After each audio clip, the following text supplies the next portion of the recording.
Assalamualaikum warahmatullahi wabarakatuh. Oke teman-teman, kita lanjut ke pembahasan cara membuat CV yang profesional. Nah, kenapa kita harus membuat CV yang profesional? Ini loh, memberikan kesan yang pertama yang baik, menunjukkan profesionalitas Anda, menunjukkan apakah Anda ini seorang tertata atau enggak, dan menonjolkan kemampuan seseorang. Karena apa? Karena HRD itu hanya beberapa detik, 8 detik atau 10 detik untuk menilai CV itu menarik atau tidak. Oke. Hindari inilah contoh-contoh CV yang kalian harus menghindari ya. Hindarkan CV-CV yang seperti ini. Pertama, terlalu banyak warna, membuat HRD ini pusing gitu loh, norak, dan kurangnya apa ya, simple dan kurang profesional. Cukup, kalau menurut saya cukup 3 warna saja, tapi itu soft, artinya lembut warnanya, jangan terlalu cerah, jangan terlalu gelap. Yang kedua, backgroundnya gelap. Ini kan menunjukkan kayak kamu tuh misterius banget gitu loh, itu kurang artinya. Lebih baik hindari yang seperti ini karena kurang cocok. Atau yang CV yang backgroundnya hitam putih, ini menunjukkan, ini biasanya anak-anak SMA yang baru lulus, itu biasanya sekedarnya aja tanpa adanya hiasan ataupun motif yang lain ya. Contohnya kayak gini aja nih, hitam putih simple. Ini kurang, ini lebih ke apa ya, ya kayak macam-macam kurang kan, hitam putih itu kurang menarik bagi HRD. Ini HRD akan skip nih CV yang kayak gini. Jadi kalian usahakan hindari yang CV yang kayak gini.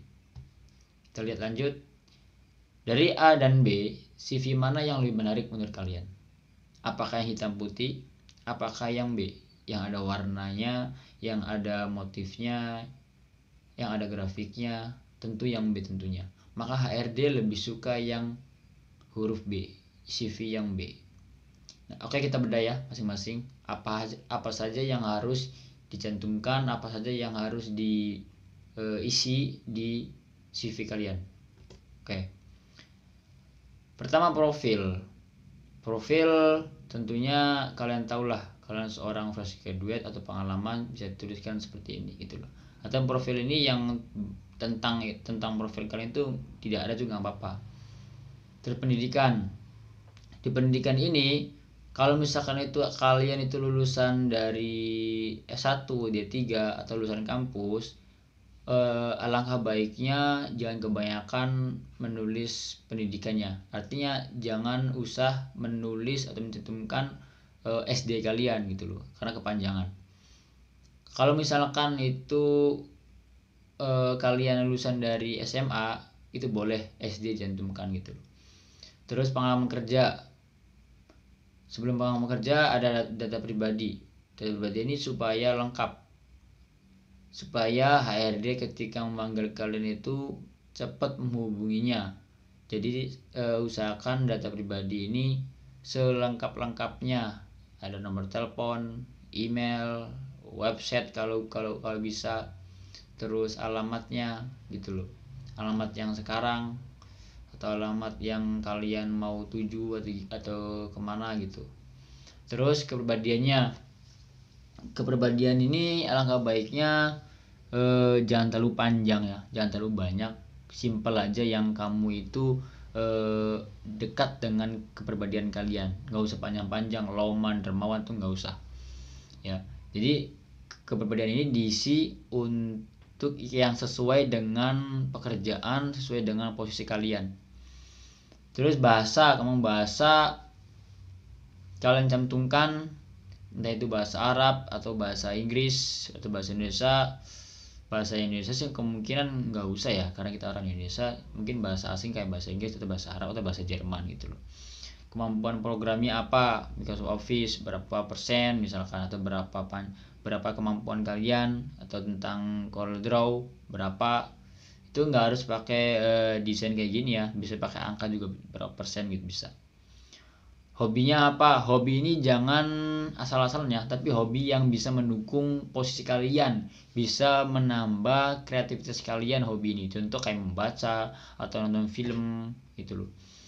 atau traveling. Itu kan itu bisa merelaksasi pikiran Anda ketika lagi sedang nggak bekerja atau weekend gitu loh.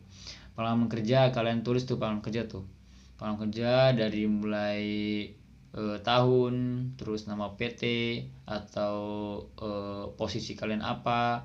Jika pengalaman kerjanya banyak, cukup kasih tahu tahun, PT, sama posisi kalian. Tapi jika pengalaman kalian cuma 2 atau 1, usahakan diisi dengan job desk-nya. Kamu ngapain di PT atau perusahaan sebelumnya, kamu ngapain aja, biar dia tahu oh kamu tuh bisa basicnya ini, bisa kemampuannya ini gitu loh. Misalkan ada kemampuan yang kalian itu masih setengah atau belum mahir banget, bisa ditulis untuk contoh desain grafis ataupun CorelDRAW basic kayak gitu, biar HRD tahu gitu loh. Terus pengalaman organisasi cantumin kalau misalkan punya, entah itu organisasi dari kampus, dari sekolah, atau dari orda atau daerah ya, itu nggak apa-apa cantumin posisi kamu apa, jabatan kamu apa gitu loh. Tapi kalau misalkan pengalaman udah banyak organisasi kalian, ya cari cantumin aja yang poin-poinnya aja, nggak usah banyak-banyak. Yaitu ketua OSIS itu nggak usah kalau misalkan di pengalaman kerja udah banyak. Pelatihan, ini penting nih pelatihan nih. Apalagi kalian yang pengalamannya kurang atau tidak pernah mempunyai pengalaman kerja, maka nilai plusnya ada di pelatihan atau workshop atau seminar di sini nih. Pelatihan apa aja kamu cantumin, tahun berapa, terus yang penting yang sesuai ya. Misalkan kalian pelatihan Microsoft Office gitu loh, ya kamu cantumin ketika kamu melamar sebagai admin.